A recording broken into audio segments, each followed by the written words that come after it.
City of Sanford City Commission meeting, Monday, May 9th, 2016, 7 p.m. City Commission Chambers, first floor, Sanford City Hall, 300 North Park Avenue, Sanford, Florida.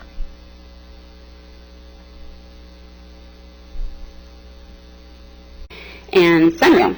And I'm sure some of you remember just last week, Sunrail has chosen to not go for federal funding for the northern extension of the Sunrail at this time. But the extension to Orlando International Airport is still definitely on the table. And speaking of airports, actually, just Friday I got notice from DOT that your Sanford Airport just got almost $1 million, or just over $1 million of a grant to for the apron rehabilitation, whatever that means. I guess airport people know. It's part of the ramp. It's what? It's part of the ramp. The ramp. Okay, well, it's going to be a nice newer ramp. It's got $1 million. Water and environment issues. The water resource bill just passed with a bipartisan vote out of the Environment and Public Works Committee and should be on the Senate floor in the near future. The Water Resources Development Act authorizes the Army Corps of Engineers to proceed with some of their major projects. One is the Central Everglades Planning Project, which provides storage and treatment to send more water south down into the Everglades National Park. And another project is to deepen Port Everglades to accommodate larger cargo ships. Citrus. Our state's citrus, it's a nearly $11 billion industry, and it has been threatened in the last few years from the citrus greening disease. So the USDA recently issued their revised forecast for the 2015-2016 season, which estimated that Florida will only harvest 69 million boxes, which is their lowest level of production in 50 years. So Senator Nelson introduced a bill to assist the growers in their efforts to rebound, and it encourages them to replant by amending the Internal Revenue Code, which will allow upfront deductions for the full cost of the trees rather than the deduction over 14 years, as it is in the current law. He also asked the EPA for approval of 2 new bactericides that are currently approved on other crops like apple and pear trees. One other thing that's been in the news a lot lately is the Zika virus. And this disease has affected more than 800 Americans in 40 states, including one recent fatality in Puerto Rico. Seminole County just had a confirmed case last week. And that, and plus 2 more just today, brings the number of cases in Florida up to 107. So this is an issue that Senator Nelson's been talking about for a long time, and he was the lead sponsor on a bipartisan bill to provide additional funding to agencies like the National Institute of Health and Federal Drug Administration that can enhance measures to stop the spread of the virus and to heighten things like mosquito control and education, and certainly accelerating finding a vaccine. Signed into law earlier this year was Senator Nelson's bill to add Zika to FDA's Tropical Disease Priority Review List, which creates an incentive for drug makers to speed up a research for the cure. He actually spoke on the Senate floor this afternoon about emergency funding for the Zika virus, much of which actually would come from the leftover Ebola fund. So that's kind of interesting. Senator Rubio actually also supports it, and he said something to the effect of, mosquitoes don't care. This is not a political issue. Mosquitoes don't care if you're Republican or Democrat. We just have to deal with this. So they are certainly working on that. Are they coming off that money through there? Because I know it's been held up a couple of times, and and it's still held up, but it's getting there. Okay. Finally, just a few consumer protection issues. Senator Nelson was a staunch supporter on the recall of the faulty Takata airbags. Some of the airbags were causing more severe injuries than the actual car accident, so those have been recalled. And he sponsored a bill to childproof liquid nicotine in e-cigarettes, and is also hoping to do the same thing with the laundry pods. They're very colorful, and some of them can be really enticing to children. So and very dangerous. So he's hoping to get those child-proofed. So I will end by just encouraging you to use our office as a resource for your constituents. We have a really amazing staff, and they can work some miracles.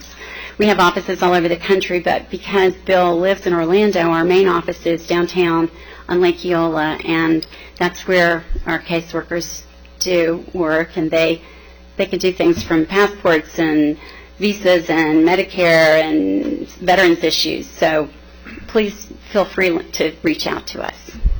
And with that, I thank you. Any questions for Helen? Well, Senator's always been receptive to us when we've been in D.C. and has always taken the phone calls, and so I look forward to having the conversation with him very recently. If you'll take us back to him, we need $20 million. Done. Okay, good. Wait, did that go on record? We'll figure it out what we need it for later, but we need it. How about I'll just write you a check? How's that? Bingo. I like the way you think. You're just like us. Now, we greatly appreciate it. And I'd love for you, if you have a moment, to spend some time with Bo, the young man right here, because he's probably going to be the next senator when we're all sitting, old and decrepit on a chair somewhere on a front porch. He's going to be the one taking care of us. He shows up on his own time at city commission meetings for us. He's gone through our Citizens Academy at how old are you, Bo? I just turned 18. Just turned 18, and he's in love with the political process and probably knows more than all of us together up here. So he probably needs one of your cards. I'm going to be in D.C. I'm going to American University. Oh, good. Sure. Great. Yeah, I'll give you my card and we'll We're hook you going to up. miss his little cute self when he goes away to college. We're all going to be sad. We'll be able to, hopefully by then we'll be able to tie you in via computer some way. What's that called, Skype? Oh, okay, yeah. I'm getting old myself. So, Helen, thank you very much for coming to see us, and please give the Senator our regards. I will. Cute kid. Okay, we've got a couple proclamations, and then we'll go ahead and get through these. Chief? Come on down.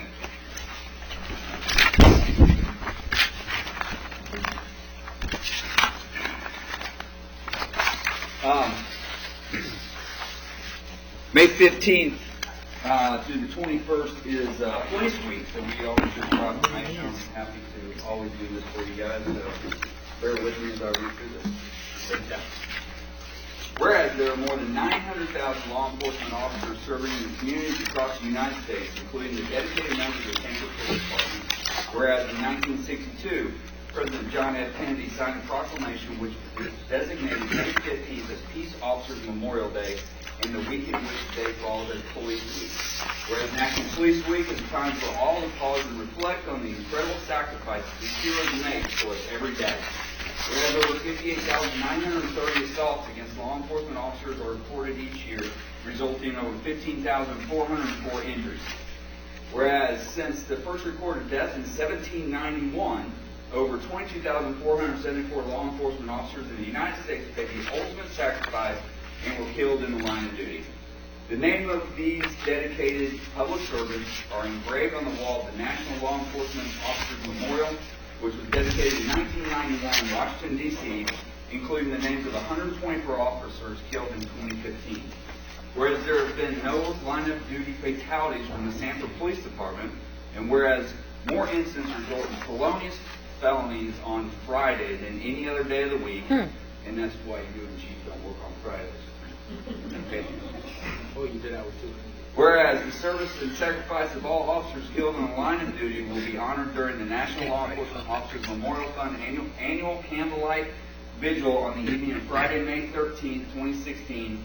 And whereas members of the Sanford Police Department presently provide essential public services to the residents, business owners, and visitors of the city of Sanford, therefore I, Jeff Triplett, with authority vested in me as mayor of the city of Sanford, do hereby proclaim the week of May 15th through the 21st, 2016, as Police Week in the city of Sanford, and publicly salute the services of law enforcement officers in our community and in communities across the nation. Thank you, sir. Thank you.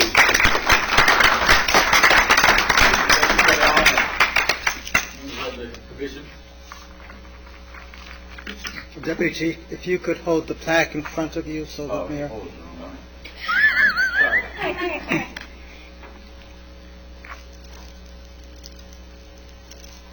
I know how much DL likes to speak, so the floor is yours, sir. I just want to say thank you for the honor and recognition and city manager members of the commission. Hopefully we can continue in a positive light serving the city of Sanford. Thank you very much. Thank you. Thank you. DL, how long have you been with us, DL? 27 years. How many? 27. 27 years of 7 dedicated years. service to the Sanford Police Department. Thanks for you and all you do, your men and women at the Sanford Police Department. Please share our regards. I will. Thank you. Simplify. Boy. Hoorah. Oh, hoorah.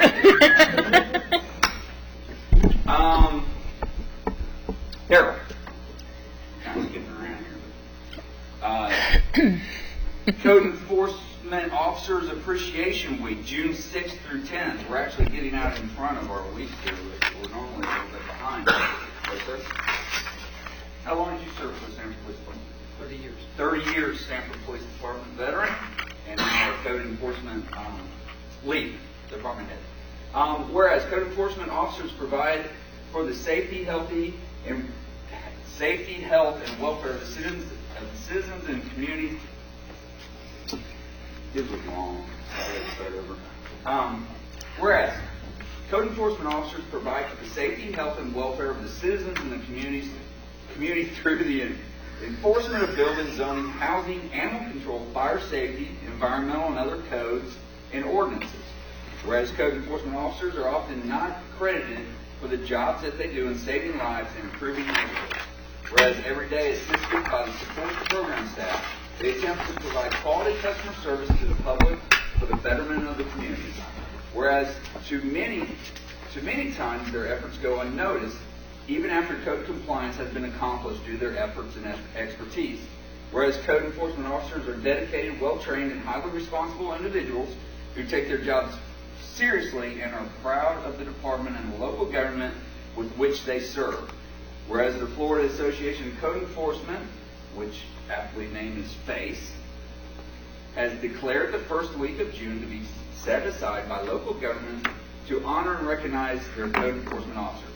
Therefore, I, Jeff Triplett, by the virtue of authority vested in the Mayor of the City of Sanford, hereby proclaim the week of June 6th through 10th, 2016 as Code Enforcement Officers Appreciation Week in Sanford, Florida, in accordance with statewide observance of the same, and encourage citizens of the City of Sanford to join the Commission in expressing appreciation for the dedication and outstanding service provided by the individuals who serve as our Code Enforcement officers. Thanks, sir, very much.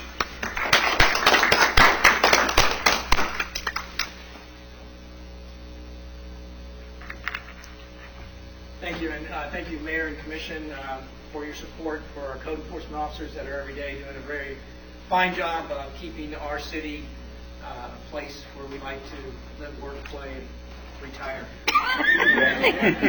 Thank you. Thanks for your service, Daryl, not only as you've got a tough job, and that's why I kind of laugh when it's actually called FACE, because you are kind of the face of a lot of our community, and you have a tough responsibility in a lot of days, so thank you for all that you and your officers do. Please share it with them. Yes, thank you, sir. Is also, May is National Preservation Month. Chris? I thought we did that one already. How are you, sir? He's filling in. Whereas historic preservation is an effective tool for managing growth and sustainable development, revitalizing neighborhoods, fostering local pride, and maintaining communities' character while enhancing livability. Whereas historic preservation is relevant for communities across the nation, both urban and rural, and for Americans of all ages, all walks of life, and all ethnic backgrounds. Whereas it is important to celebrate the role of history in our lives and the contributions made by dedicated individuals in helping to preserve the tangible aspects of the heritage that has shaped us as a people. Whereas This Place Matters is the theme for National Preservation Month 2016, co-sponsored by the City of Sanford and the National Trust for Historic Preservation. That's when you know you're getting old, when you got to do the old. Now, therefore, I, Jeff Triplett, virtue of authority vested in me as Mayor of the City of Sanford, do hereby proclaim May 2016 as National Preservation Month and call upon the people of the City of Sanford to join their fellow citizens across the United States in recognizing and participating in this special observance. Thank you, sir, for all you do for the City of Sanford. Please share it with are you going to trust me?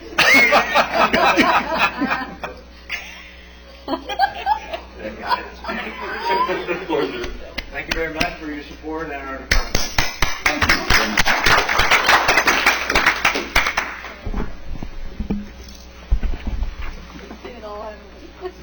Okay, we are also privileged to have the city manager of Altamont Springs here, Frank Martz, who came to see us.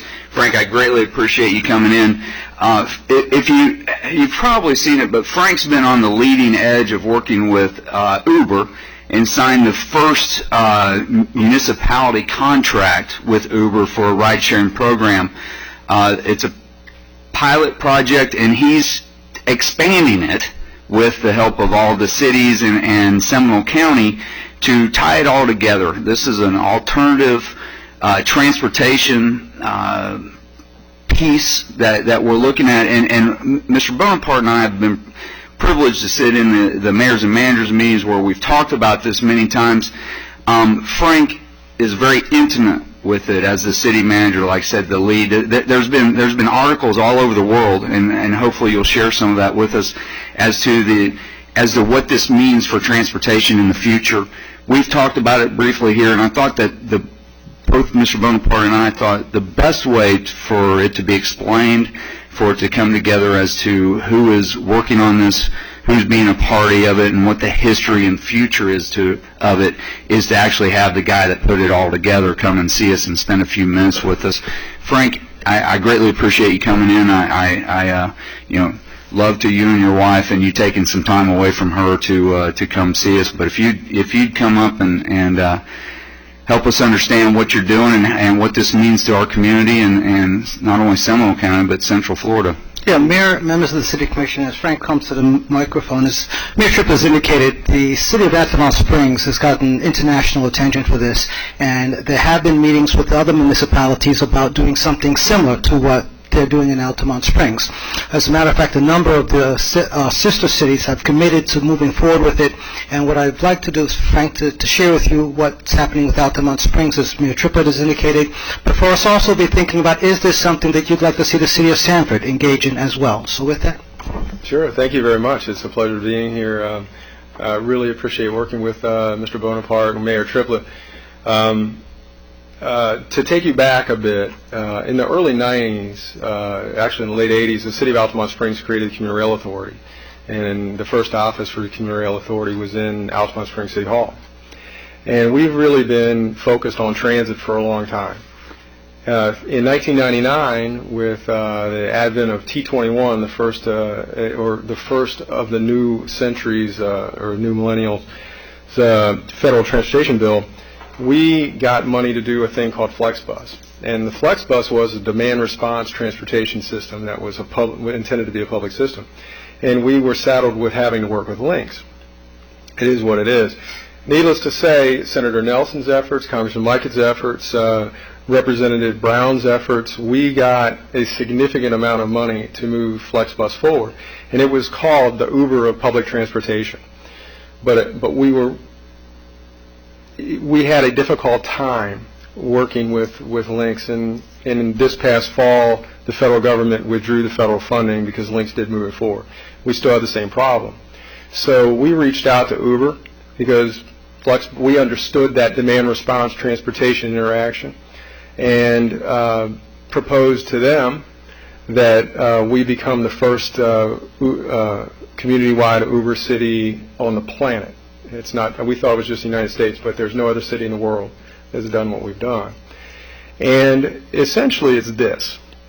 We recognize that most of what we talk about in terms of transportation infrastructure is geared towards what we all knew to be true 30 years ago.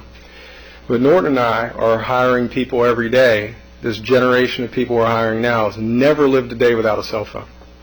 So they're doing their homework on their cell phone. They're interacting on their cell phone. We all have the ability to order pizza and buy stocks with our cell phones.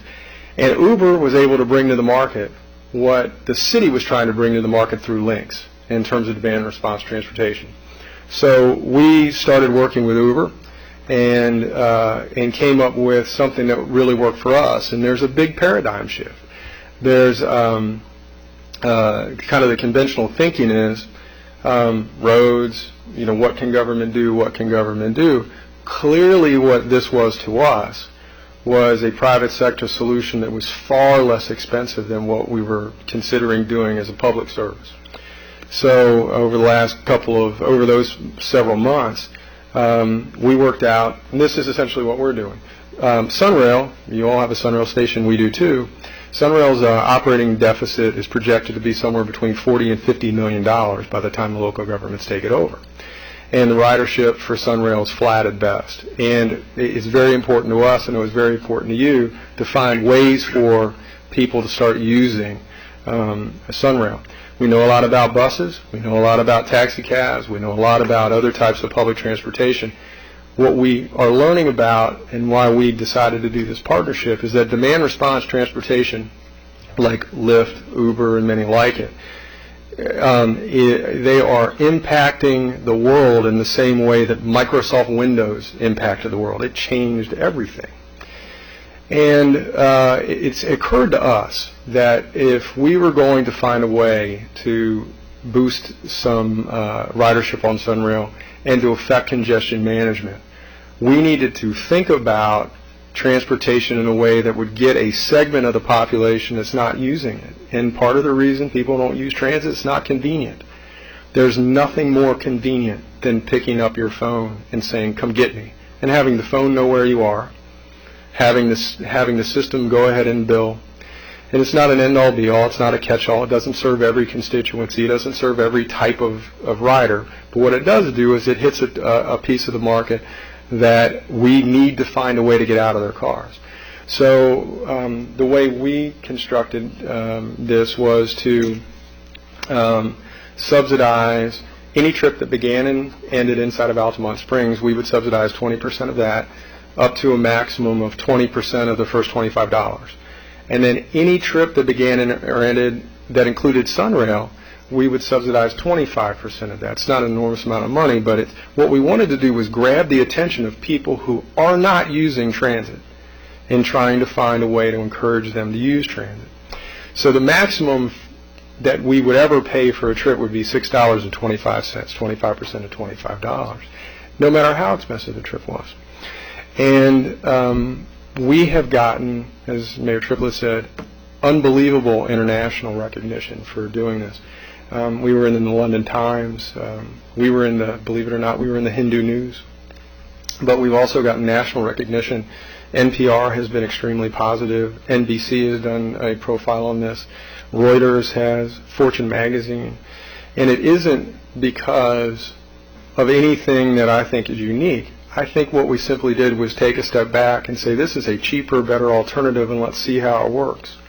Our city was just recognized as being one of the top 10 transit innovators in the United States. I wish I would have paid more attention to my junk mail, because I hit delete when they asked me for my headshot picture, so they had to get one off the internet.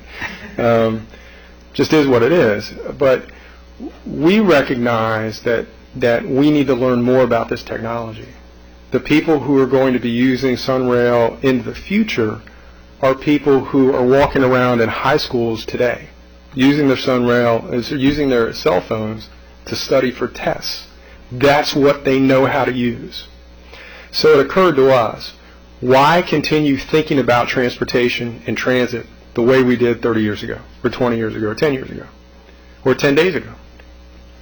This is sweeping the globe. So we wanted to learn more about it. After we were able to kind of pull together our agreement with Uber and launch it, we reached out to the city of Sanford, the city of Longwood, the city of Lake Mary, the city of Maitland, all the other cities in Seminole County, and said, hey, if you want to piggyback, go for it. And we shared as much information as we could, copies of our agreements, copies of interlocal agreement that would create a municipal mobility working group, so all of the cities that had common interests could really start to work effectively together. And at the end of our pilot, if we were the only ones to have done it, we were going to take a step back and then issue a broader solicitation for a lot of different transportation modes. And my view, and what I've shared with the other cities, is if all the cities do that, then maybe as a collective unit, we could maybe get an extremely comprehensive and competitive response, and then start having our cities working together. Maybe it's not just if you start in Altamont and you have to end in Altamont, maybe you start in Sanford and go to the airport, which, by the way, I've done. I've been to your airport, by the way, 7 times in the last 2 months. So shout out for the airport. I wish I had that. I offered to buy the Sanford Stadium from Norton, but I love that too. As it stands right now, it looks like the city of Maitland is going to adopt this in a few weeks. City of Longwood is going to adopt it next week. The city of Lake Mary is going to adopt it in a few weeks. And we've been working since March on this with your gang and with all the others. Uber, if you decide to do this at your next meeting, Uber would be ready to go by July 1st. And they'd start working on your app that would say Sanford and in June. That's why they need to know. It takes about a month. The recognition internationally, the recognition nationally is extraordinary. But kind of most compelling is our community has been unbelievably supportive. We've gotten emails so simple as "thank you for doing something," to things that are a little bit more complex, by people saying, I have 1 car, we have 2 people who need to get to work, and the ability to be able to switch cars and take Uber to go grocery shopping, to go to the hospital, to get back and forth to work without buying another car has been a huge savings for some of our residents. We've gotten so much support internally, and I think not everyone understands that this is just a year-long pilot. You know, at the end of this, we're going to stop and we're going to reevaluate and hopefully talk to our sister cities. We have residents who have already indicated that they're going to demand we keep going, which isn't how pilots work, but that's okay. I think the experience of working with the reason why we chosen Uber instead of Lyft or anyone else is Uber's 30 times bigger than Lyft. They have the resources to be able to move as quickly as we moved. But there's going to come a day when we're going to have to pay for Sunrail. We're going to need to figure this stuff out, and we're going to have to, really challenge ourselves to not think about this stuff the way we conventionally think about it. Probably the only negative thing that I got was a question, and I quote, "Why the blank are you subsidizing Uber?" And I thought, this person really doesn't understand this. We are not subsidizing Uber. We're taking money and giving it back to the resident. Uber doesn't get a dime. What Uber does is discount the trip that our resident's taking, and we're taking that money and giving it to the resident in form of discount. And once I explained that, they had this reaction, we're subsidizing Uber. They're already operating here, why are we doing it? Well, we want to get more people to use it. And we want to raise the profile of Altamont Springs. And being called, trust me, it doesn't hurt your economic development program when you're the only city on the planet that has done something. And right now we have somewhere around $1 billion worth of proposed economic development. It's not all a result of Uber, but it is a result of constantly pushing the envelope forward. And we retired all of our debt. I kind of look at these things and they're all kind of integrated. So I'm very happy to answer any questions that you have. Mr. Bonaparte and Mayor Triplett are awesome to work with. The other cities are great to work with. It appears as though all of the cities between Maitland and Sanford who have Sunrail stations are going to do this, and then do that year-long pilot. And it'd be great if you guys do that too. So if there's anything that I can offer, did I miss anything? No, just to reiterate what Frank has indicated to the City Commission and the Mayor, the other cities are looking at a timetable of adopting something, an agreement between now and the end of the month. For us, that would be, if you are interested, and that's what I'd like to get some dialogue on, if this is something the city commissioners are interested in. We've shared the draft agreement with Mr. Colbert, who's taken a look at it and says he has no legal objections, although I don't want to put words in your mouth, but that's basically what he said. And the idea is to look at doing something jointly with the city of Altamont Springs and the other cities. It is on a timetable that they would like to implement it by July 1, and so by doing so, it needs to be decided by June 1st, and so the opportunity the Commission has, if you're interested in pursuing it, is see what questions you have that Mr. Frank could answer, or if there's other questions you'd like some staff to do some background on. So at this point, Mr. Mayor, I turn it over to you for input from the Commission.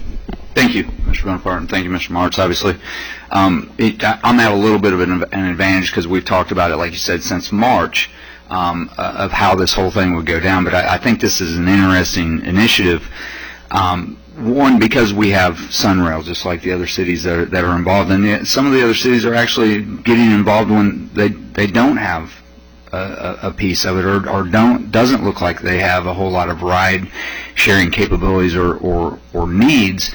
But this is an initiative that talking with Mr. Martz and the mayor of Altamont and several others, is that this is something that we can all do together. It may be a little bit of money up front for us, but I think the next, when the pilot's done, I think we can actually do, and I may hit on you to share some of your conversations about the private industry that's reaching out and saying we want to help fund this, so to speak. Well, yeah, to buy a Lynx bus, it costs about $400,000 before you put a driver in it and before it moves an inch, before you put an ounce of gas in it. We could, in Seminole County, between all of our cities, run Uber for about 4 years on that amount of money. So what we did, and I think that's one of the things our business partners recognized, that this is a way to attract some of their employees to start using, but also some patrons. Florida Hospital has committed $50,000 towards offsetting our cost of our subsidies. Excuse me. I know, I choked when I heard it too. In fact, this is true. We asked them for $25,000, and Florida Hospital said, "How's 50?" And we said, "Well, we just asked for 25." And they said, "We really believe in this. This is the future, and we want our employees and we want our patrons to understand there are other ways to get to us." And several apartment complexes have also committed $25,000. We have virtually all of what we project as our subsidy to be covered by private businesses, and it was simply it was a phone call. And it was said, here's what we want to do, and everyone said, we're in. Especially, being the first on the globe to do something was a kind of a feather in their cap. You all would be, combined with Lake Mary and Longwood and Maitland, you would be the second cities on the planet to do this. And you just can't, as we've talked about, you can't buy that kind of marketing. There's nothing you can do to get global reach like that. So, we've had it. You have, and I will say that you, as a compliment, I will tell you that I think you all handled it really well, and I was proud as a Seminole County resident. It'd be nice to have some of this. I have quite a few questions. Because are they questions for me or questions for them? Questions for you. Oh, because I'm lacking a little not really understanding Uber, I guess. Let me just start with, because you hear so much about Uber here and there. What is the difference between Uber and any other taxi? Is Uber a taxi cab service? I got to be honest with you. As a city manager of Altamont Springs and not an Uber employee, I'm going to duck a little bit. I will only tell you this, that there is a distinction between the way Uber has their business model and everyone else. And their manner of doing business provides the same trip cheaper.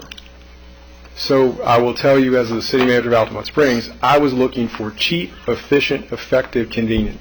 And Uber's a national company? Are they independent operators? Uber's an international company. But with independent operators driving for them, correct? And the independent contractors is what I understand they do. Okay. And so basically what you're doing is subsidizing either the 20% or the 25% so that Uber is able to pass that cost savings along to the resident. Yeah, I guess so. I guess what we're saying to our residents is we want you to try to get out of your car and do something different, and we're willing to give you 20% to do it. Mr. Mayor, I think for Commissioner Haney, as I understand it, please correct me if I'm wrong, Frank, is if the resident chooses to use Uber, they use them on the app on the phone, and the phone therefore sends information to the driver comes, picks you up, and you get a picture so you know who this driver is and everything. Yeah, I remember that. So it is like that. And then the amount is taken off the credit card of the participant. What will happen is that the amount taken off the credit card will be 20% less than the normal rate, and then Uber gets with the City of Altamont to subsidize it. So the money doesn't go to Uber, it's just subsidizing the resident. So the resident is paying less than they would normally pay. And we've had some flex bus issues in Sanford also, correct? Well, the challenge we had with Commissioner Williams was in talking with Lynx about providing service to some of our areas, particularly after the Housing Authority closed. They therefore stopped providing the normal Lynx service through the area that the Housing Authority was. They did offer what they call, and Commissioner Williams could, Neighborhood Link, I think it's called, but even that you have to call, there's certain requirements that are much more arduous than Uber. Uber, and we had a staff meeting that we discussed Uber, and as Mr. Mark said, the staff member said they used it and it was like 30% less than the regular taxis. And Frank, we're a city of almost equal size. No, you guys are bigger than us. We're close. We're close, We're especially tax you have base. the crown. So tell me, no. You what is this costing y'all? This is going to cost us about $85,000 to $90,000 annually. We're only going to do it for 1 year, and then we're going to figure out what we do. So it's going to cost the subsidy that we have projected is about. We are projecting, and I'm going to say $80,000 to $90,000. It is about $45,000 to $50,000 based on last year's Uber usage. If it doubles, it'll be about $90,000. $90,000. And Uber, am I correct that Uber's the one that you only can go to your cell phone app? You can't pick up a phone and call Uber, right? There are many. Every one of these works off your cell phone. It's not just them. It's all of them. This is how interesting this is. Even their competitor just announced they're going to move to Altamont. They're going to move the whole office to Altamont. Is that Lyft? Lyft. And I was going to say, but your intention is to strictly to contract and to subsidize only one? We're not subsidizing them. And what we're doing, the reason why we chose Uber is because they're a $60 billion company and Lyft is about $2.5 billion. So we decided to do our pilot with people who had clearly had the resources to be able to react to our requests and demands on them. But we don't have any exclusivity. I mean, we could go do a deal with Lyft. And this is a free market approach. I did get asked a question by NPR about surge pricing, if you've not heard that term. But it's the ability, it's a supply and demand thing. If there's not a supply of drivers, demand goes up, the costs go up. And they asked me, well, what's the city's position on surge pricing? And we said, what are you talking about? This is a free market economy. If it's too expensive, people won't use it. People don't use it, it doesn't cost us any money. So this is about the best, most protected way that we could ever approach transit. Because I will tell you, as Mr. Bonaparte has alluded to, the challenge with working with a regional transit company like Lynx, there is a role and a place for this, and I have to tell you, I think it's dramatically underfunded. But the challenge is there are no cost controls.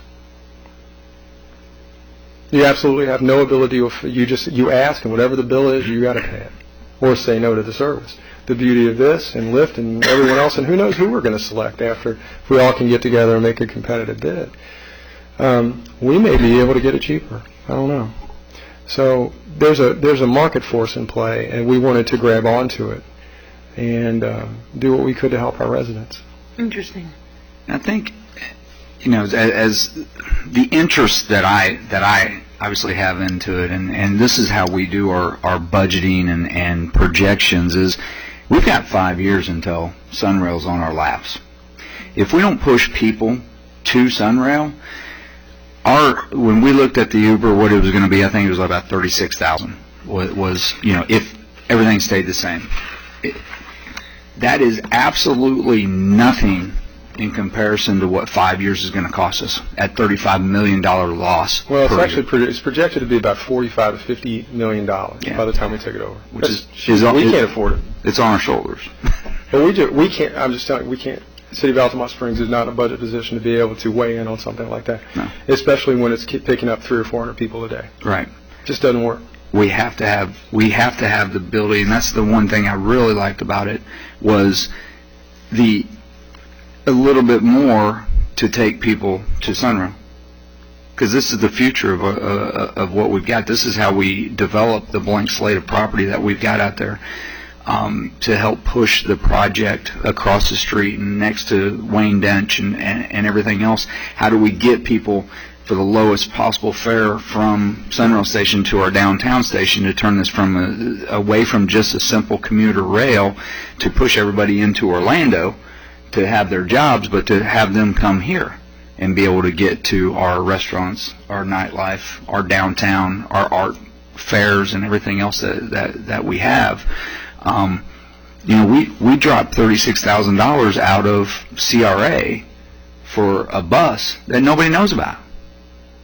And you can't, it's a very specific time. You got to be there, you got to sit, and if it's not coming around, you're done. I think there's another part of the dynamic there, and I think he's exactly right, but another part of the dynamic that we really kind of grasped onto is that we were opposed to Sunrail being on CSX. If anybody goes back to the late 90s, you'll remember that. We thought in the wrong place.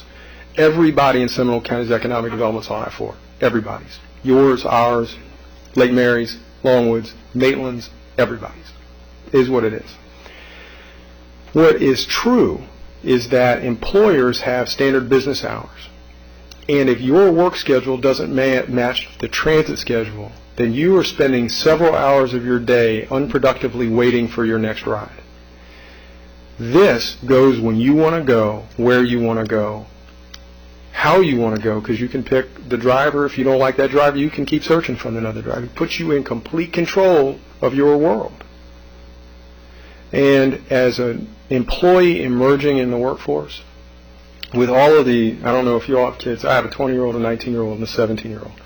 There are 50,000 reasons when they were 17, 18 years old why they couldn't get a job. And one of them was, you don't buy me a new car. Well, there are a lot of people in the workforce that don't make those excuses. It is a real problem that they are transportation disadvantaged, but for the ability to find a convenient way to get there. And if we can put some time back into their hands to either spend time with their families, study, whatever, that's worth it to us to see if it works. And this is for transportation to Sunrail, but other than as well. In other words, if someone is just going to work nowhere to do with Sunrail, then it's a 20% discount. Yeah, absolutely. And then 25% if it's Sunrail. We want to affect congestion. As Mayor Triplett said, I don't think that everybody who voted for Sunrail in Seminole County understood that it was designed to take people out of Seminole County. Yep. I'm not a fan of that idea. So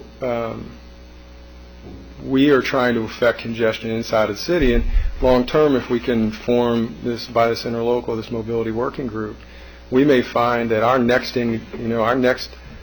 phase of this with everyone is moving in between our cities. And that's really what I like about it more than anything, is a year from now, when we sit back down with Uber, Lyft, whomever transportation guru it's going to be, we have effectively come to the table as 8 cities with Maitland, 8 cities, and hopefully Seminole County as a whole, where we actually have a bargaining chip. We've got a negotiation chip that says, listen, we want our residents to go into downtown Cranes Roost, and they don't have parking there. We want our people to come in, be dropped off Crane's Roost, and get that car out of there, so that someone else that's not using it can do it. But the same for our downtown. I mean, Art, I know you read it online about when are you building a parking garage. We're not building a parking garage. $13,000 a space. Yeah, there's no way that we can ever afford a parking garage unless someone else, a private entity does it, and then it's going to be charged probably. But this is an alternative to where you can say, well, we're not going to spend $13,000 a spot for a parking garage, but if you want to come into our city, grab this. We're paying 25% back to you to come in and not park, and you've got on-demand service. It's like 6 minutes. It's door to door. Door to door. So, two quick questions, if you don't mind. You said that the $90,000, that's the total cost, not the city's cost after the subsidies from Florida Hospital and others. no, it's not. I meant literally what I said. It's $90,000. Okay. We've got right now 100 from private industry, so we're going to refund $10,000, and that's only if our service doubles, Right. which we hope it does. Okay, and then in terms, when is your pilot up? Our pilot, if we're going to amend our pilot to be coincidental with everybody else. Okay, that's where I was headed there. Yeah, everybody going to end at the same time. Yeah. This is kind of the idea that we'd start this on July 1st. That would be before Independence Day for everybody. Obviously, we all have something going on, and then end it next year on July 5th. And then we'll take a big step back. It is before all of our budgets really kick in. We'll all be talking before then. I mean, we see each other quite a bit. Seemed like it worked, and I have to write a budget, and present it to my commission the same as Norton does. We need to learn more about the thing that is sweeping the globe. Plus, like I said, the marketing is tremendous. So what's tremendous? The marketing. Oh. Mm-hmm. It's not a bad thing to be called innovative, in international press. That's tough for a municipality. Just saying. Commissioner Williams? If we decide to sign this interlocal agreement, will you have a station, an office, maybe not a station, here in Sanford? So if I call 10 o'clock for service that, in 10 or 15 minutes, I don't think you quite understand this. That's a private business. You get on your cell phone. Our cities, your city, our city, no city is going to be in the middle of you calling for your trip. Okay. What will happen is if you do, when you get charged the $10 for the trip, you actually only pay $8. The other $2 be paid by the city of Sanford. And it's invisible to you. You just get in the car, you go where you need to go, you get out of the car, you're done. It's invisible. So you don't call anyone. You actually type in on your phone, I want to ride. Yeah. It's an app. It's an app. It's an app. Yeah. As a matter of fact, it knows where you are. Yeah. Right. It uses the GPS. Mm-hmm. Yeah. It is, and I completely respect the question, because even when we explain it to our employees, they're used to the old way of doing it. Calling a central line and say it's not Domino's anymore. You don't call Domino's. You get on your phone, you order a pizza, they bring it to you. It's just that's the way the world is. It is, yeah. But I will tell you that as a city like yours, we are about the same size. Your budget's a little larger than ours, but the challenges are the same. You just cannot build enough roads to satisfy your economic development growth needs. You can't.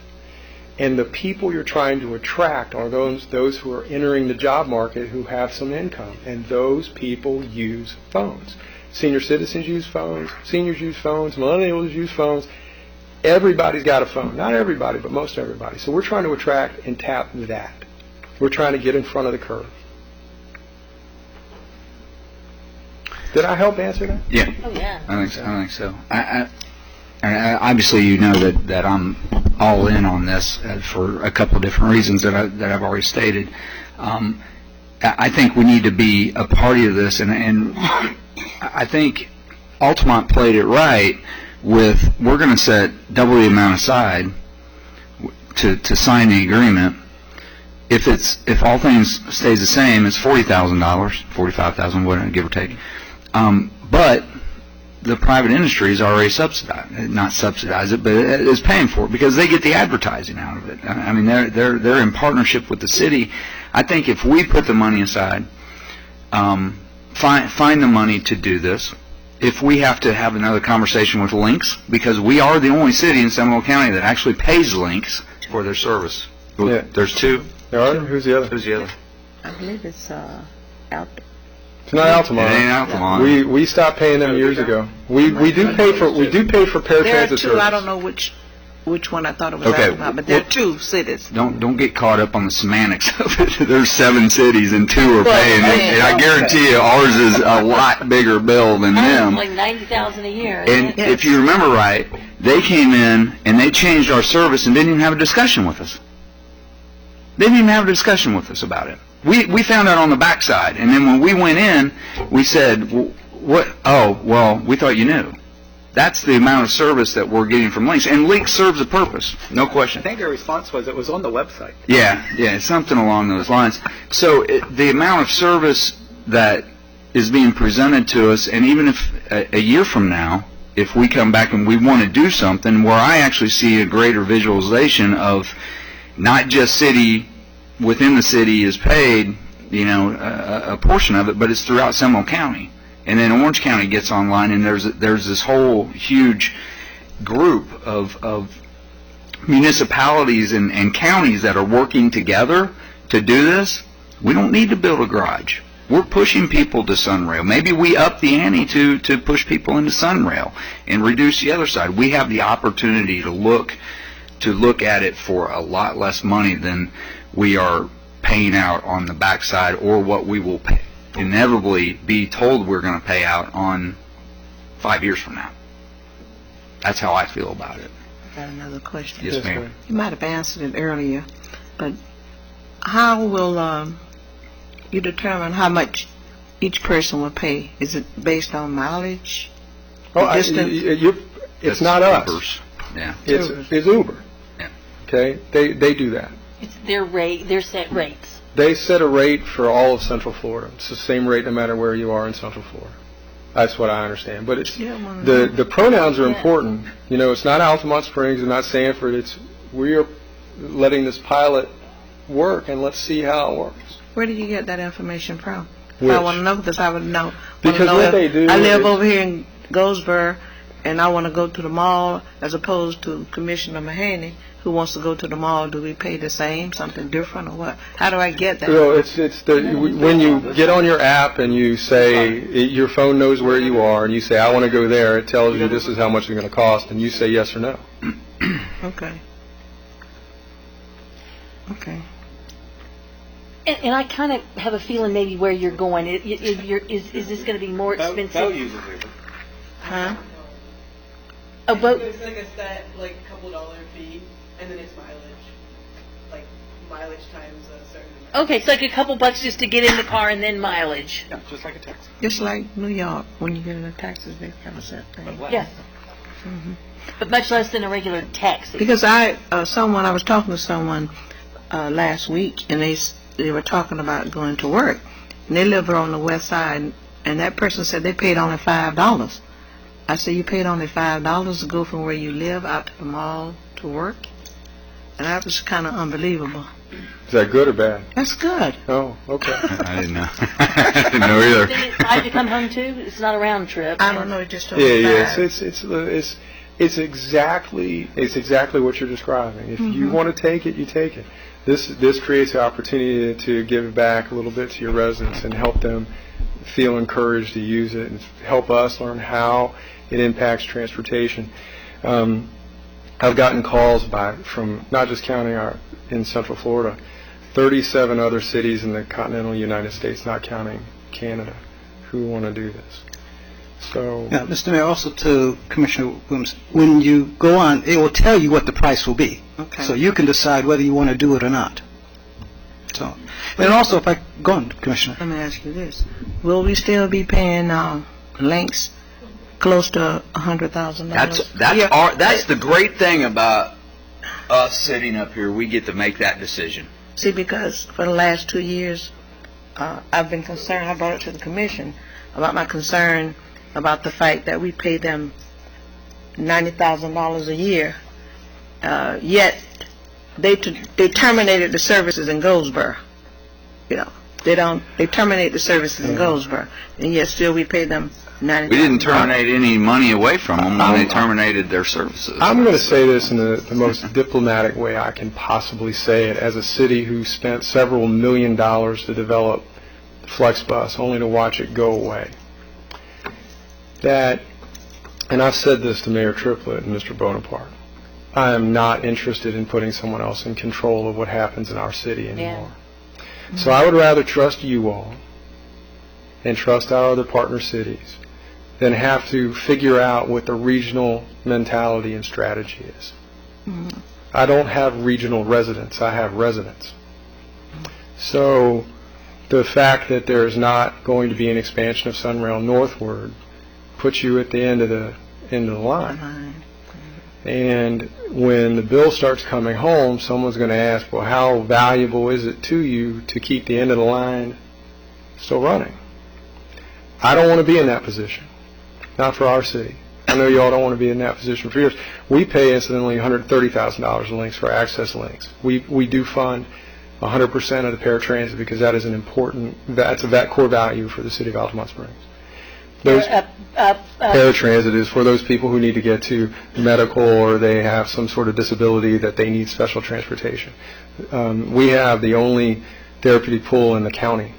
So there are a lot of people who use that from your city. I heard about that, yeah. Yeah, it's very, very neat. I brought up billing you guys for it, but Jeff shut that down. But that's the money we can actually use for this now. Yeah, there you it all go. works out in the wash. But, Commissioner Williams, you bring up a very valuable point. I translate it into, if you want to do this, you got to act. If you don't want to do it, you don't have to act. But we're not, the city of Altamont Springs and several of the other cities are going to put themselves in a position where we can speak with a voice, where we can negotiate with some leverage, and where we have choices. Mr. Mayor, members of the Commission, we discussed this with staff, and another use came up. In addition to people using it to go to the doctor's appointments, to go into work, tying it into what Mayor Triplett was saying about parking, we're finding that there is a population that could be incentivized to use it, particularly on Friday nights and Saturday nights, rather than driving their own car. And being drunk?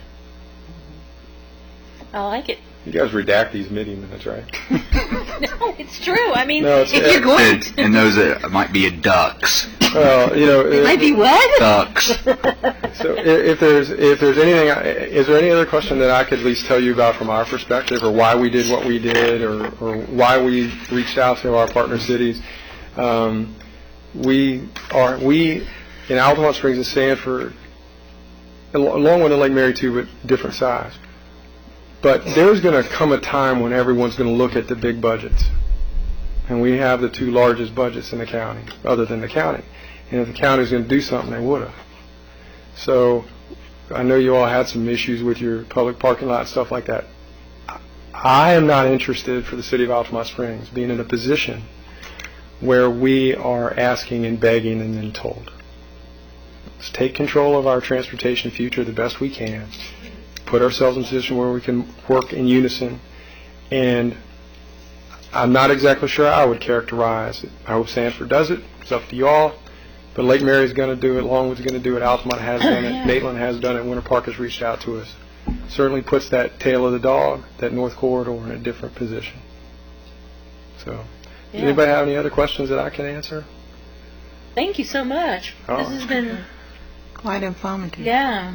Mr. Mayor, members of the Commission, hearing what I'm hearing, would it be the Commission's desire to have this on the work session agenda for further discussion next meeting, as well as having the attorney go through and review and provide the Commission with the agenda memo? We can provide the agenda memo, knowing that the agreement that Altamont Springs has drafted for all of the cities has been reviewed by the city attorney. Should you want to act on it on the 23rd to keep in line with the other cities' schedule, so that there's a joint announcement at the beginning of June?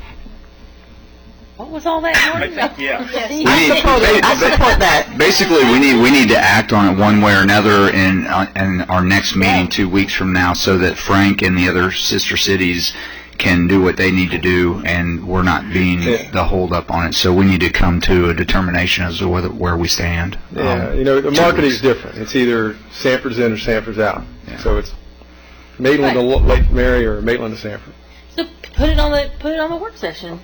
I think we all are saying. Put it on the work session and have that available on the regular meeting to vote. It needs to be is correct. If you don't make the decision at your next meeting, we won't be part of it. We won't be a part of it. Won't be part of it. I'll tell you tonight, Mayor and City Manager, that I'm in support of it. I understand you got to do the particulars and all of that, but. Thank you, Commissioner Williams. And I also say that if any of the commissioners have additional questions prior to the meeting, if they can email them to me so we can get you any information you want, so that at the 23rd you will have all the information you feel you need to make a decision. Perfect. I think it sounds really. Okay. I really think that there's a part of our population that would love it. I in particular see young people for some reason really taking advantage of this. Mr. Marks, thank you very much once again for coming out. I think coming from the person that's been healed into it for several months and putting it together sounds, you're obviously the intimate knowledge of answering our questions. And there may be some more questions if I could ask you to be available via phone or email. So listen, we're all in this together. So whatever I can offer you all by way of our experience. So. Did you brainstorm this yourself? I mean, you came up with this? That's great. Wow. Mr. Mayor, members of the Commission, on a personal note, I'd like to say that Frank is here while he has challenges with his family health-wise at home, and he chose to come here. He also has excellent taste in ties. I have to tell you, I always walk into a room and I look what Norton has on. I go, damn. Second again. Second again. So, all right. Well, thank you very much, sir. Thank you so much. I apologize for leaving, but no. Please give our regards to your wife and the family, please. I will. Thank you very much. Great. Thank you. Thank you. We appreciate you being so inclusive and taking the time with us this evening. No, greatly appreciate it. Got to stick together. And Senator Nelson will probably be cutting that check. So we won't have any problem with this. Trust me, Congressman Mike actually took a selfie at the launch. See? So anyway, thank you guys very much. Thank you very much. Thank you. Okay, Mr. Bodenford, you got the direction on that, sir? Yes, we do. Thank you very much. Okay, that'll bring us to the minutes of April 25th, 2016 work session and regular meeting. Move to approve. Second. A motion and second. Any further discussion? Seeing none, all in favor signify by saying aye. Aye. Aye. Opposed? Approved unanimously. It brings to the consent agenda item 6A. Unless it needs to be removed, I'll bring it to the commission for discussion or action. Move to approve consent agenda item A. Second. Got a motion and second. Further discussion? Seeing none, all in favor say aye. Aye. Opposed? Approved unanimously. Item 7A, the second reading of ordinance number 4377 to allow for the exercise of governmental speech for the purpose of economic development at the historic Sanford Memorial Stadium. Mr. Colbert.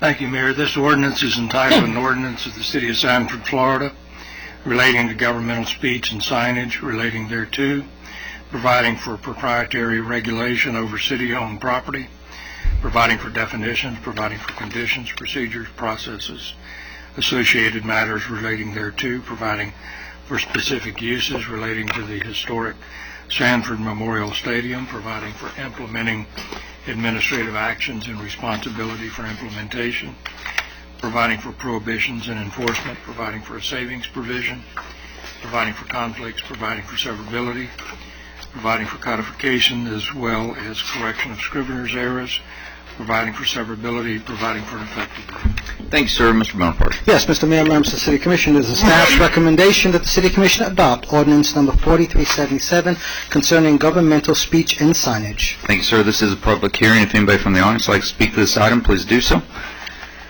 Seeing none, I'll close down the public hearing and bring it back to the commission. Move to adopt ordinance 4377. Second. I got a motion and a second. Any further discussion? Seeing none, all in favor signify by saying aye. Aye. Opposed? Approved unanimously. And Mr. Colbert, thank you for having Lonnie reach out to us and kind of explain it in a little more detail. Yes, sir. Appreciate that.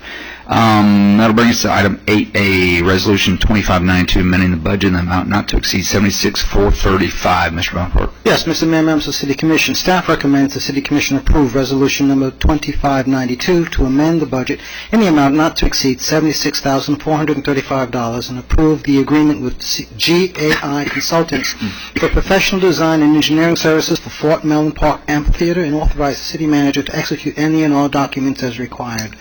Thank you, sir. Anybody from the audience like to speak to this item? Seeing none, I'll bring it to the Commission. I'll move to approve Resolution 2592. Second? A motion and second. Any further discussion? Yeah, I've received several comments from people about this with suggestions of things we should pay attention to.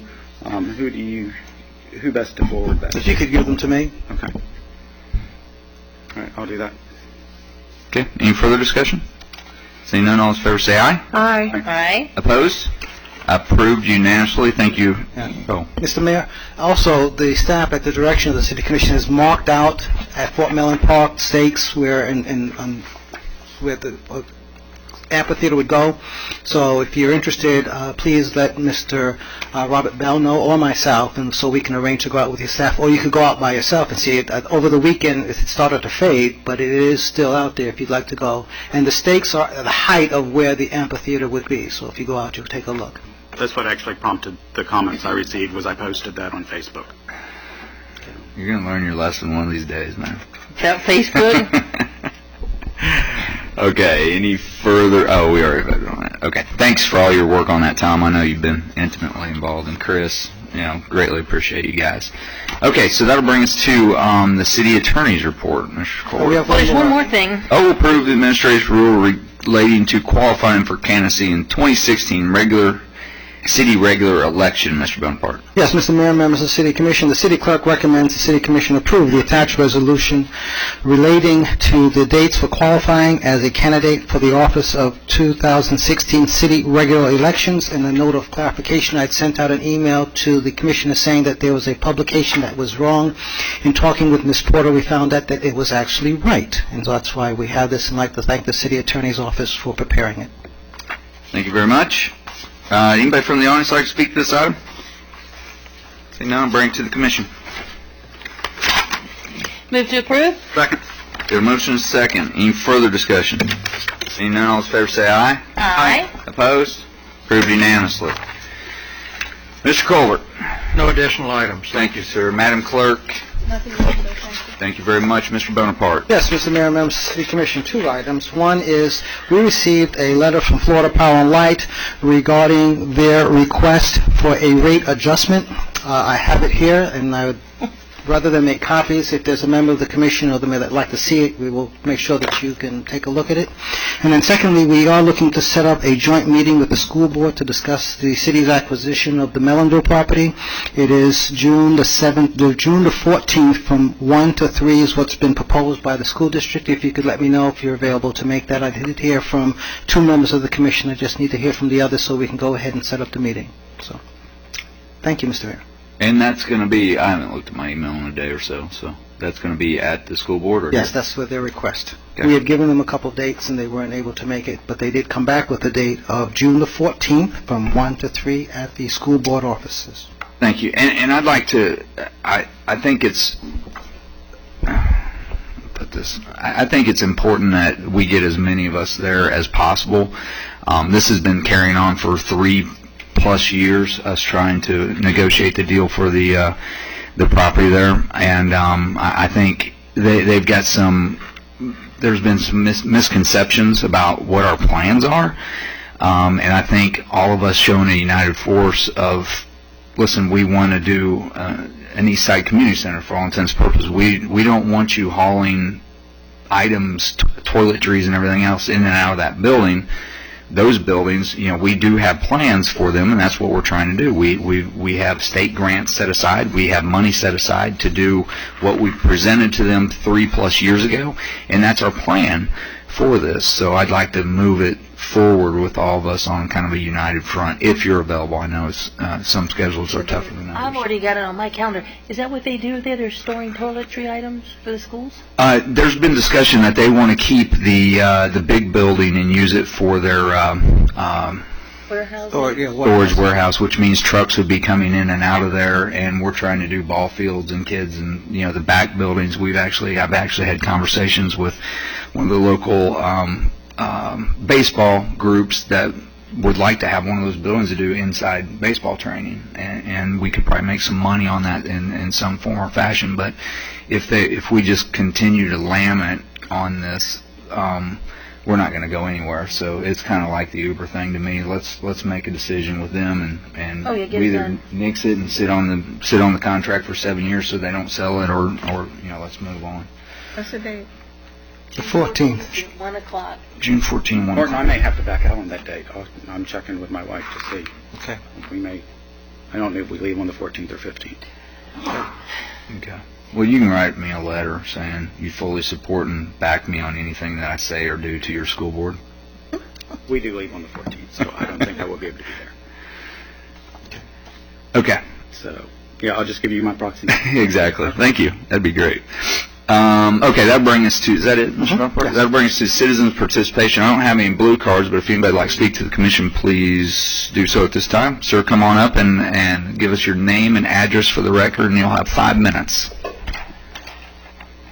Good evening. Good evening, sir. My name is Lamar Sanders, and the address that I'm calling or here in regards to is 1814 Knox Avenue, which is Victoria Sanders, my grandmother. Her age is 89. The problem we're having is that for the past 3 weeks, Utilities Inc. has actually shut down their Ravenna Park water plant there, and we've been having a very cumbersome time for them to work with us to get quality water. For the last 4 days, we've had brown water there. I've reached out to everyone with this particular company, and I've gotten nowhere so far as establishing door hangers and flyers to advise them to boil water, because the average citizen age is 75 to over 80. And I've even reached out to David Simmons, and his office has contacted FDP, and Seminole County was out. The health department was there on Thursday to take a water sample, but that's just at random. The city of Sanford has actually given them, access to water, but they're not running an adequate amount of pressure to provide water there, because it would compromise the citizens of Sanford water, quality as well. And what we're experiencing there is scratchy skin and eyes. Look at my eyes. I had to go in to receive treatment. I reside in South Orlando. I'm one of my grandmother's primary care givers. I reside in Windermere. And I didn't appreciate how Utilities Inc. Just disregards that area, because it's primarily minorities. And there's also individuals in that area. It's right in the area of H.E. Thomas and MLK there. There's a Walmart and a Walgreens there, and partial little area of Idlewild. So I'm unsure if I'm actually, covering the whole area there per whole. But I'm here to speak because I have experience in water myself. I'm a chemist. And the water quality is very poor. It's brown water there. And I'd like to reach out to you, Mayor, because I understand that you care about the citizens here. And I understand that you're very passionate about the quality of life here in Sanford. And I reached out to your office this afternoon because I'm actually upset that this company is not taking any kind of accountability or accepting that they should actually provide water, just as Flint, Michigan. I mean, someone has to get up off their butt and get out there and say, hey, if you're making lemonade, you have a brown pitcher of water. If you're washing your kids, your tub is brown. We've actually discontinued using the water altogether just because of this concern. That's a smart idea. Bill, can you speak to this? It's my understanding this is not in the city limits of Sanford. No, it's in the county, but I think yes, it is. we can't do anything immediately, but let's get some answers as of maybe he knows what's going on here, and maybe we can do some reaching out and little push. Okay, so to I speak. appreciate that. My next recourse is I'm illustrating a letter to the governor because Sure, I'd do it anyway. Be honest it's with you. ridiculous, but I'd like your help because it's on your soil here. Yeah. You're the mayor. I want you to be abreast of it. And I want to ask one other thing for Bill to address. Who is Utilities Inc.? Aren't they on the county? The same water that the whole Seminole County's on? I'll answer those questions. I'm Bill Marcoux, utility manager in the department. We have a relationship, the city of Sanford has a relationship with Utilities Inc. that provides service on a couple of systems on the outskirts of Sanford. One is a system called Crystal Lake, which is around our golf course, just south of 46A. And the other one is called Ravenna Park, which we think of as the older Idlewild, where Idlewild Elementary, and then it goes northward above 417 in Lincoln Heights, and where Mr. Sanders' grandmother lives in that area. And so they are under construction. Utilities Inc. is a private company, and their office is in Altamont Springs. These are older systems, and they've had some failures with their wells. And so we are providing water service through our emergency interconnects. We have two, one near our main water plant for the Crystal Lake system, and one on Country Club Road near the Ravenna Park system. And so we've been working closely with Utilities Inc. because there have been other complaints. I'm not sure, of all the customers who've complained, but through DEP they contacted us, and we've been talking to Utilities Inc. It's an older system. They've been flushing, and they had asked us to check our water quality at the point of connection. We know that we have a good chlorine residual at both connections, and they were seeking us to adjust that, but we can't go any further because of our own compliance requirements. But we're meeting good water quality at the point of connection, so there's not much on our end. What they're doing on their end is flushing, but the system is small. They have small white piping in their utility system, so their flushing isn't as effective as we have had a benefit in our system, and they're battling it to my understanding. And unfortunately, as Mr. Sanders pointed out, they haven't been totally successful to date. But I think you've contacted the right people involved. I think being in touch with DEP, who's their regulator, is very important, and we'll stay in touch with Utilities Inc. and see if there's anything we can do. But where we bring it in, it's fine at that point. And then your grandmother's house there is about a mile north of where our closest point of connection is, and there's a lot of piping in between the two, and that's what you're faced with. I mean, well, I'd like to add that the water is saddle leather brown, and the good part about that for Utilities Inc. is that my grandmother is responsible for that, paying for water that's unacceptable. And, I mean, who knows? I mean, it could be sewer water for all we're concerned about. Well, I wouldn't, there hasn't been any reports along those lines, but I want to tell you, Mr. Sanders, that it's not unusual to have brown water when you're flushing.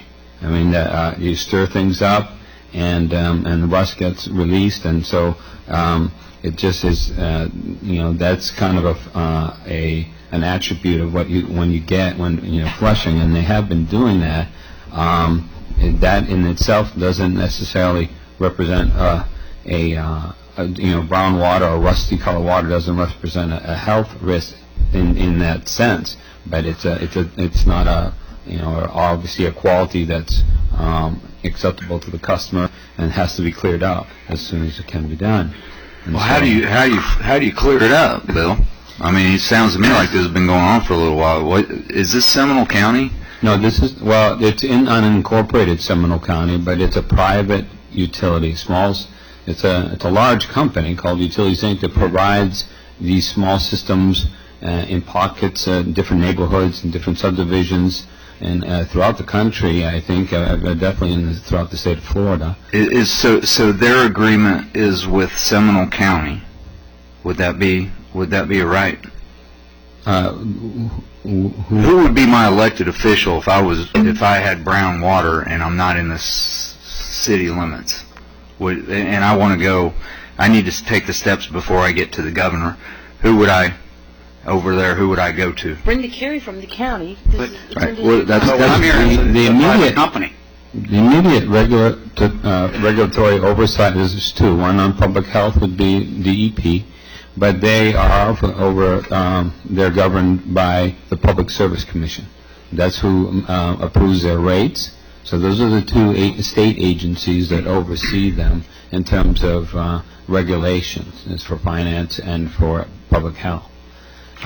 You can, obviously, with the Public Service Commission, your state representative, Senator Simmons, and Jason Brodeur, could appeal to the state agency to talk further to Utilities Inc. rather to try to affect a positive outcome here. But those are the agencies, and also they could do the same with the Department of Environmental Protection. So those are the elected officials that probably would have the most impact. Of course, obviously to Brenda Carey's office would also help in coordinating any response and concern from the local residents. Well, I'm confused because I had no idea this was going on this close to us. Where does Utilities Inc. get their water? Do they have their own water treatment plants? Where are they purchasing water from another entity? Where and if they have their own storage capacity, where is it? Both systems have their own wells, and they have small. They have their own wells, and they also have small treatment plants in those general locations that I was telling you. We're close. There's a small plant in Crystal Lake area, what they call the Crystal Lake system, and a small plant in the Ravenna Park area. I'm not privy to exactly where they're located, but they're there. Okay, so they're taking it from the wells. Yeah, to their... and those wells have failed, and so now they've had relying on our water to keep the system going in the interim. However, at this time, it's not sufficient for them. I mean, they're not getting the flow in that system as they wish, and so they have to flush it. One of the ways they possibly could improve the situation is to add more standpipes in the system, add more points of areas to blow off the water. That's in talking to Paul Moore, the utility director. That was one of his suggestions. That they might consider doing something additional areas to flush the water to help move things along.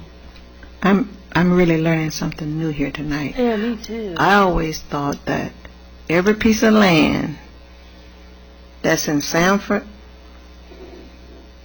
every piece of land that's in Seminole County was either under the direction of a city or the county. Me too. So you're saying that we have land in Seminole County that really doesn't fall under either. I didn't mean to communicate that. No, I'm asking. What I'm saying is, in terms of regulations over the utility, it's those state agencies I mentioned, Public Service Commission and the Department of Environmental Protection oversees the private utility called Utilities Inc. Of course, the residents who live in those areas are governed by the county commissioner, and they're represented by the local representative and the state senator, of course. But that's what I was trying to find out. If I miscommunicated, I just want to make sure that the city is not responsible before I suggest something to him. No, it's not. Tell me the truth now. We are not responsible in any way. It's not a customer of the city of Sanford, whether inside the inside the city limits or outside. Mm-hmm.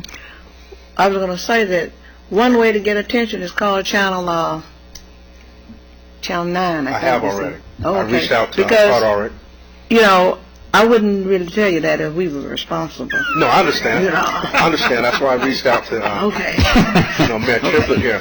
But, I was just trying to work with you, what have you. Yes. But I'm saying that gets attention. Yes, you it does. understand what I'm The saying? media's strong, That gets too. the attention of the county commissioners, the city commissioners, the congressmen, all of them. Yes, I agree That is a with key thing. I agree with I discourage them when it's dealing with the city of Sanford. I discourage them from calling Channel 9. But I always tell them to go through the system and work within the system. But please don't call Channel 9. Yes. But I was saying, if we're not responsible, that's the way you get attention. Yes, I understand how government and the municipality work as well. Utilities Inc. has not addressed it or at least reached out to the citizens in the service area with even a door hanger or a flyer, to make them aware of it. And brown water, you would not want your child or to wash your face or brush your teeth with that water. It's hot. We're in the summertime months. It's hot. And Utilities Inc. should, be held accountable for that, because water is very important, a very important element in daily life, as toilet paper would be or facial tissues would be. And probably even more. Well, let's do this, because we're not going to solve it tonight, obviously. If you can get your phone number, address, and how to contact you on a piece of paper, especially with the address. Let me make some phone calls in the morning, and I understand that I can only push so hard because it's not within the city limits, so I don't have as much push as I would be if it was. Bill would be running down there today to flush it. Okay. But let's make some phone calls. I'll get with you, Bill, afterwards or tomorrow morning, so that you can give me a Utility Inc. person, and then I'll call Brenda Carey and I'll make some phone calls too, and see just exactly what we got going on, and see if we can't push this down the road a little bit for you. Okay, thank you. I appreciate the commission's time very much. Yeah. The mayor Anything we can do. and Mr. Bonaparte. Thank you very much, everybody. Excellent. Thank you, Mr. Sanders. And golly, get better. Yeah, thank you. That hurts. Stop using the water for now. Bill, I do have one question for you, though, since we're all learning something new tonight. Do we have any residences within the city limits of the city of Sanford that are serviced by Utilities, Inc.? No. None. Okay. Do we have any that are serviced by anyone other than the city of Sanford? Private wells. Oh, not a utility, yes. There's probably some Okay. customer, So we have utility- an ordinance against having a private well for their drinking water. So Utilities, Inc. isn't servicing anyone in the city limits? Correct. Okay. And Because we- a tiny bit of Ravenna Park I thought was in my commission district, like just a very few houses in Ravenna Park. So I wondered if that would give us any leverage if those few homes were being serviced by Utilities, Inc. We do provide water to customers both within the city limits and outside. For example, Sunland, we provide, we provide water there. Okay. Thank you, Bill. Okay. Anybody else from the public like to speak? No. Close down citizens' participation. Bring it to the commission reports. Commissioner Williams. Yes, I would like to just share two things. One is that Mr. Kirby's West Side seniors left 5 o'clock this morning. Oh, wow. Going on a chartered bus to Savannah, and they'll stay there overnight, and after which they will get up early the next morning and travel to Atlanta, returning, I believe, on Wednesday. So I was just saying that Mr. Kirby and your department are doing great things and supporting the senior citizens. Okay. Returning to Atlanta this Wednesday? Yes, they're returning here. What are they actually doing in Atlanta? Just touring? They're touring some historical. They probably go to MLK's. But they're touring. Oh, that's neat. Different historical sites. Very neat. And the other thing that I wanted to share with you, each of you, is that the Housing Authority, I'll read it. Pass it down. I think we're good here. We're good here? Okay. This came from Mrs. Vivian Bryant. Congratulations, the tax credit funding approved for Reading Gardens. So we have money. It is with much excitement and anticipation that I announced the Gardner Capital, our selected developer, was able to secure tax credit funding for the redevelopment of Reading Gardens. As we remember how far we've come, I would like to thank the Sanford Housing Authority Board of Commissioners, the Honorable Mayor Jeff Triplett, the City of Sanford staff and commissioners for their continued support as we now look forward to the future. A special thanks to the Honorable Congresswoman Corrine Brown, SHA Board Chair Melvin Philpott, and Commissioner Williams for their support. Yours truly, Vivian Bryant, the President and CEO of Orlando Housing Authority. So that is good news to know that Very good news. we have the funds too. Yeah. For Reading. That's all. Okay. Commissioner Mahaney. Well, two things. First of all, I want to say what a wonderful art festival we had. If any of you all were there, or a lot of you were there, it was probably the best one ever. Mr. Bonaparte, I did take the liberty.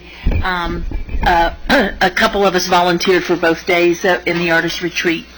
And by the way, they think they had 30 to 35,000 people, over 160 artists, and it was quite an amazing day. 2 days.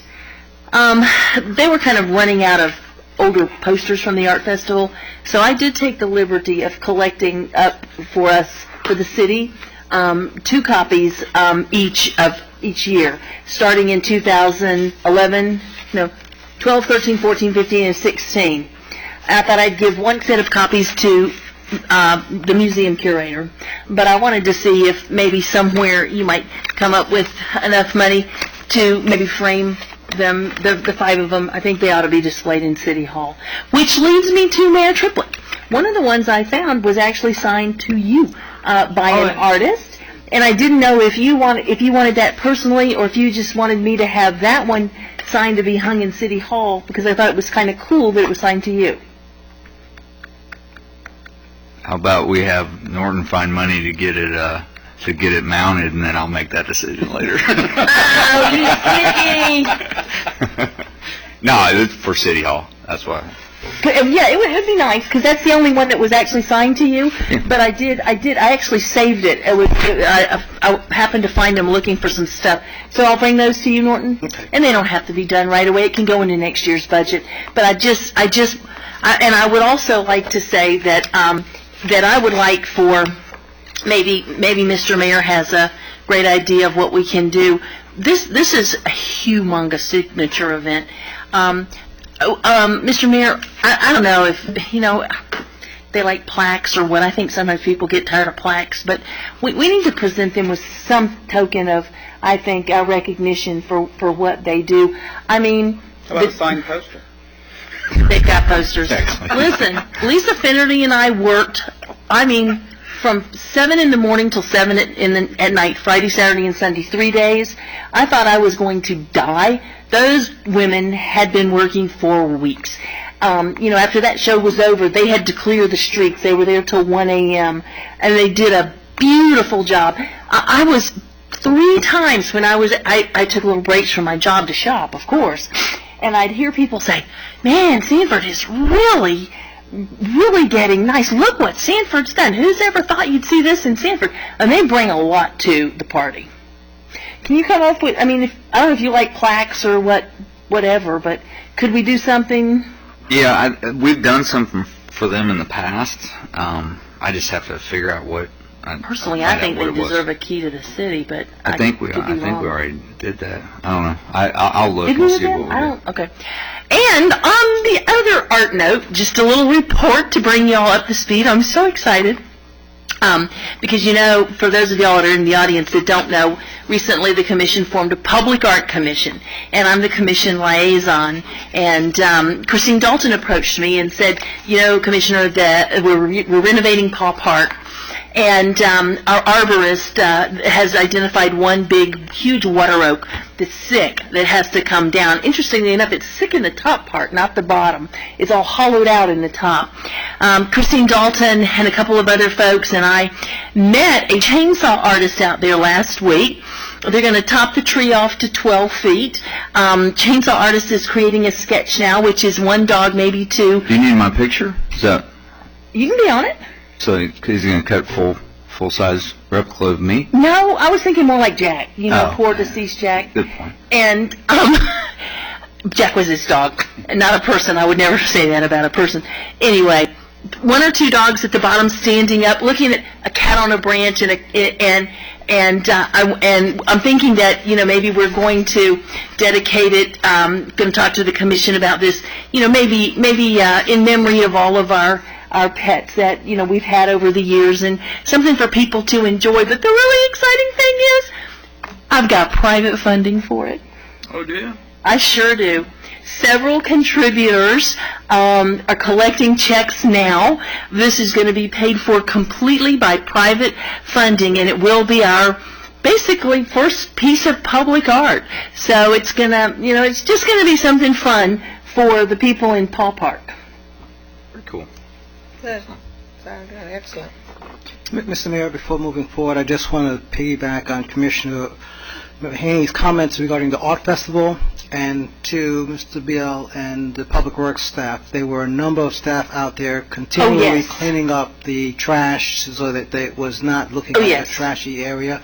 There was a concerted effort to make sure that the visitors did not have reason to criticize us. I apologize for leaving that out. They were cruising around, picking up trash. They did a beautiful job of pressure cleaning the sidewalks with the chalk art. Looked a lot better this year. And so it was, definitely kudos to city staff. And, of course, to recreation, my goodness, and the police department, the fire department was out there with their little golf cart type ambulance, whatever, and fortunately didn't have to use it, they said. It was a great event. Thank you. Okay. Is that all? Oh, yes, thank you. Mr. Woodruff. Hey. I have a couple of things. I'll start with Hopper Academy. Commissioner Mahaney had asked for sort of a income expense sheet, which I had left at each of y'all's place.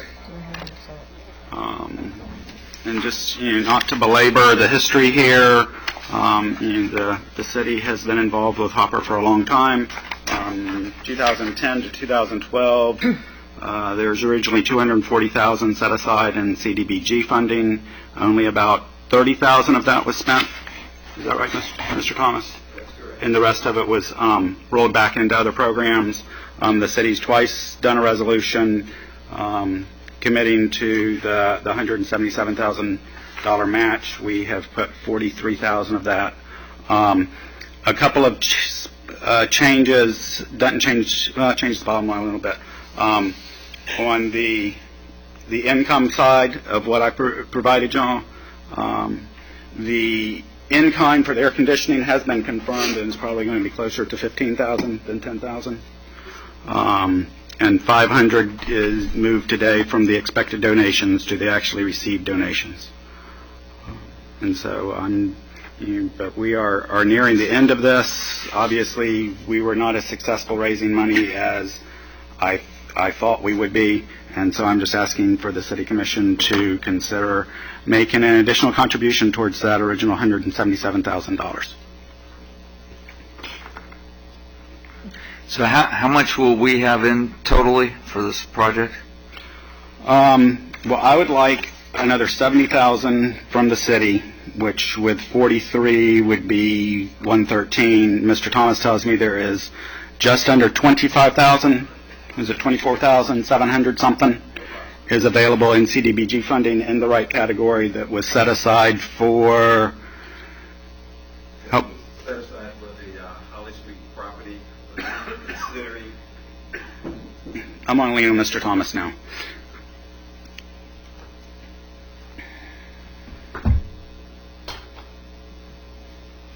Good evening, Commissioners.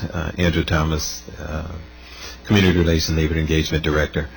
The Hopper Academy, well, the approximately $24,700 had been set aside several years ago to build out the Holly Street property that was being considered as an alternate site for Grace and Grits when we were trying to relocate it from the Civic Center.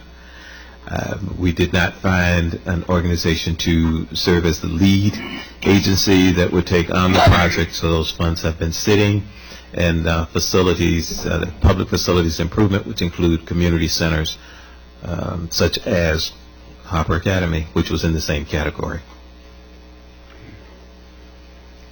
So I would suggest that that is one possibility of where we could get some of the funding. There is still money left in the proceeds, the insurance proceeds from the Little Red Schoolhouse, or we can go to reserves.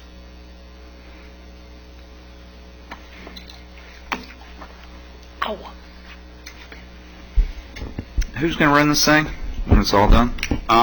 Stu Walters is lining up to be the person who will actually be the director there. He has already started making contacts with the school board and other agencies. He has experience doing this at the Safe Harbor in Midway. Huh.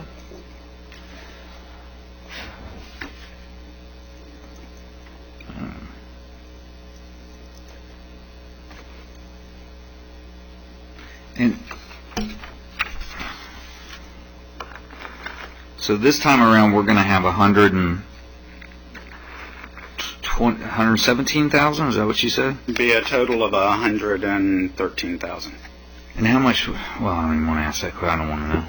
Well, what's the question? Well, ask it because I do. I mean, how much total money do we get into this thing now? I would say the city has, well, there's the 30 from CDBG already, and Correct. Probably over the course of years through neighborhood funds and some other funding, 40 or 50,000 maybe. All he wanted to know what the city had. Right.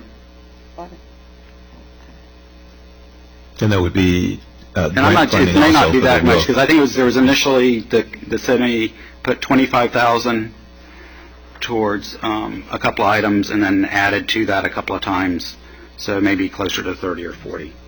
And what about the study that was done? Is that included? That was the 30,000 CDBG. That's included in the 30,000. So all those hundreds of thousands that went into it were from other than city money back years ago? Yeah, the original 400,000 was CDBG money through the county. The roof was done through a federal grant that passed through the city. Sprinkler system was private money.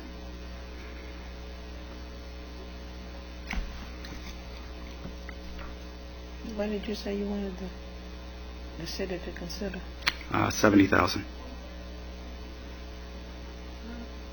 70 plus 24 in CDBG, right? No, that would be including the 24. Oh, really? That's including the 24? Yeah, a 70,000? total of 70. Beyond the 43 that's already been put in. Well, right.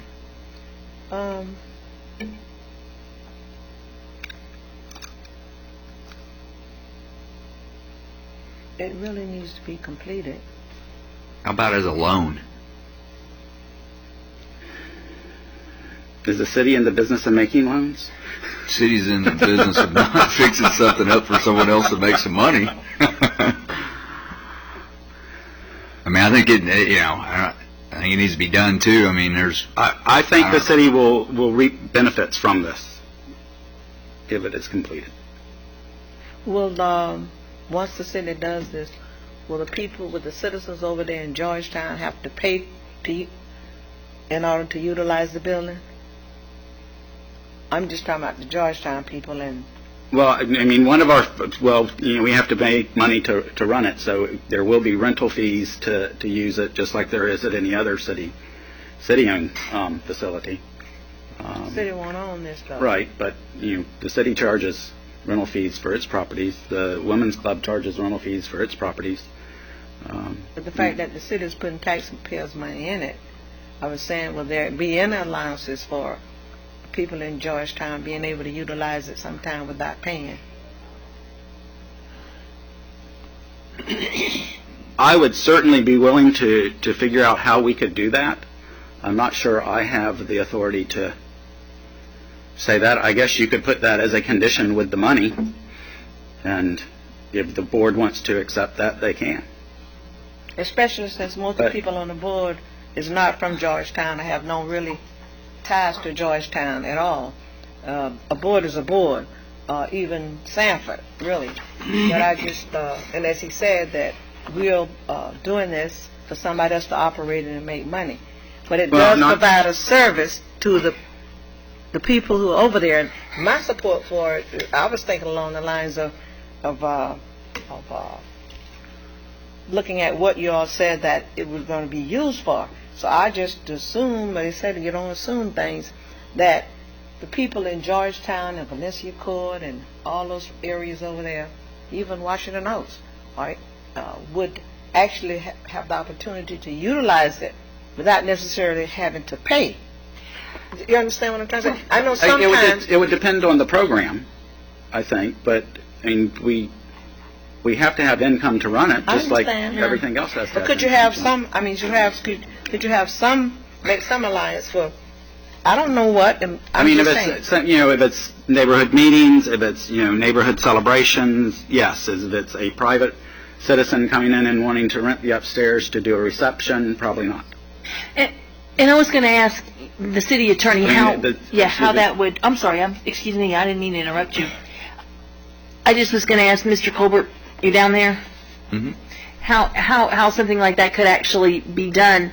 Because I don't disagree with Commissioner Williams. It would certainly be nice to have that availability for those residents. But then wouldn't we get into a situation where say if someone from my neighborhood wanted to rent it, to have a historic authentic tea party with hats and gloves, period kind of party, how do we let some residents use it for free and other residents have to pay? Could we do that?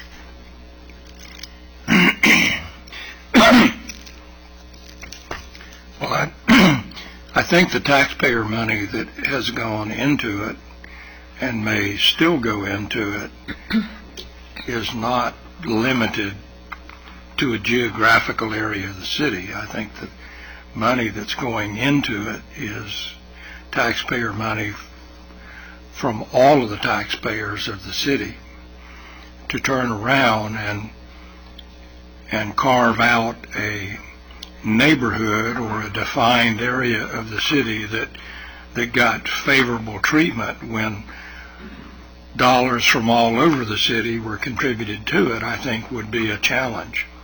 I think it would be difficult to structure something that was limited to a certain geographical part of the city. I think it would not be particularly difficult to draft some type of document that benefited all of the citizens of the city who wanted to use it at some type of discount or something like that. And I mean, the whole goal of this is to get it open and get people in there using it. It's not to set up an enterprise where there's a profit being made. Yeah. Any money would be used to operate the building and run the programs. Right. It's exactly what we do with the Women's Club. Everything goes back into repairs and a few charities.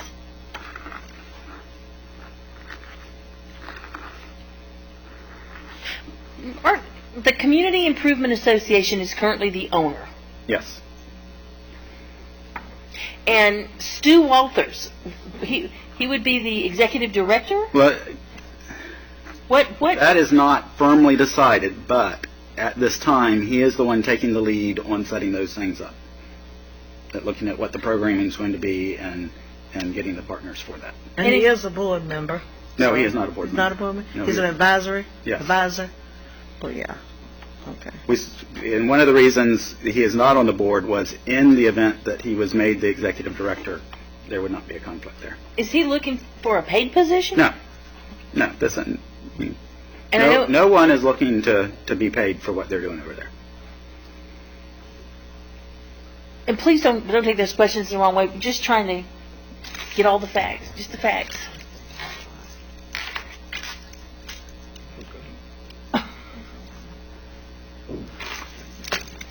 I want one. Thank you. Aren't you on? They're good. Velma's over there fidgeting with them, making me drool. Oh,